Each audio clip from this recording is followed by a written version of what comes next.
morning and welcome to this latest edition of the Ink-Candescent Book Talk hosted by Profound Bookstore.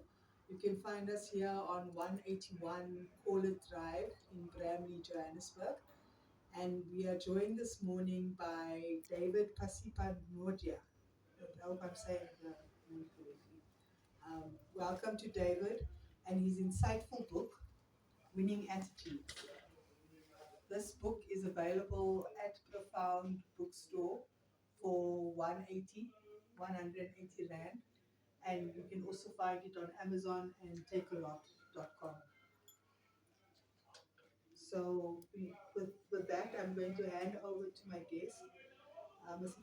Pasipanodya. Sorry. If you wouldn't mind just introducing yourself to our viewers and listeners this morning.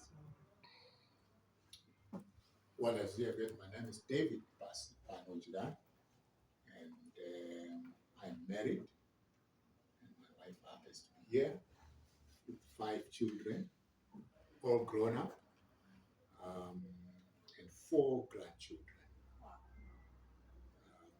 My background is in education. I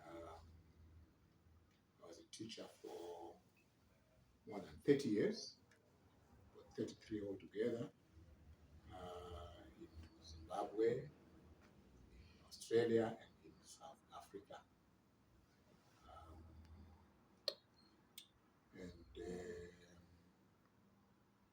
I have got a background also in personal development. Besides being a teacher, when I left teaching, I went into personal development. I worked with young people, especially teenagers, and on a very exciting personal development program called the Name of a Champion, which confirmed to me that personal development was really my area. And then subsequently, I got some coaching qualification. I became a certified life coach while I was in Australia. And that's also where I had this challenge that led to the writing of the book, which was that I was diagnosed with prostate cancer in 2011. Thank you very much for that introduction.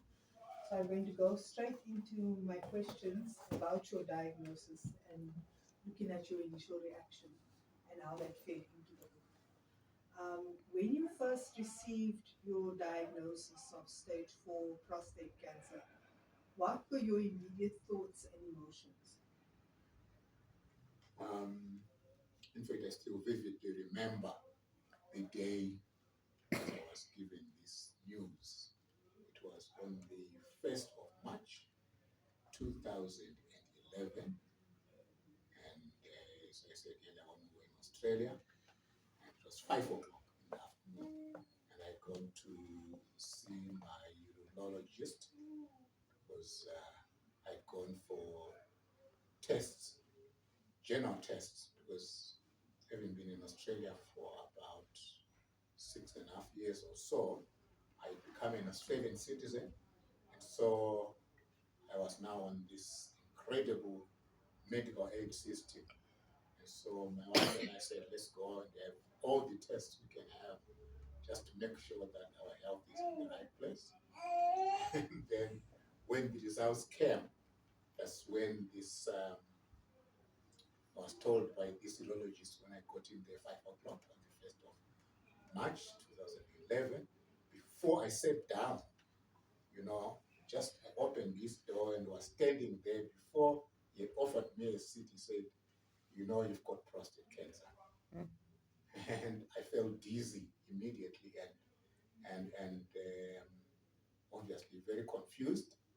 And I tried to grab for a chair somewhere. I'd seen a chair, and eventually I found a chair, and then I sat down, and then I asked, well, what does that mean? And then he went on to explain using a plastic model of the prostate, how this whole thing happens, and so on and so forth. But I mean, he might as well have been talking to himself because my mind was not there. I was absolutely in another world. Fear was absolutely taken over my life. So my original response was fear. I was petrified, and for the next 5 days, I could hardly sleep. And in fact, 3 times during that those 5 days, I dreamed that I had died and was being buried because I had two brothers who had died of cancer.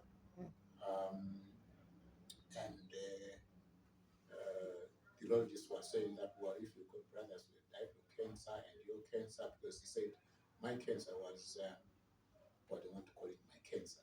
The cancer was stage 4, and he said they used what they call a Gleason score, where on a scale from 1 to 10, the higher out of 10 it is, the more aggressive it is. So mine was 8/9 out of 10. So, so for me, it was certain death. I just saw myself repeatedly in my mind, um, being the next one in the family to die of cancer. So that was really my immediate reaction.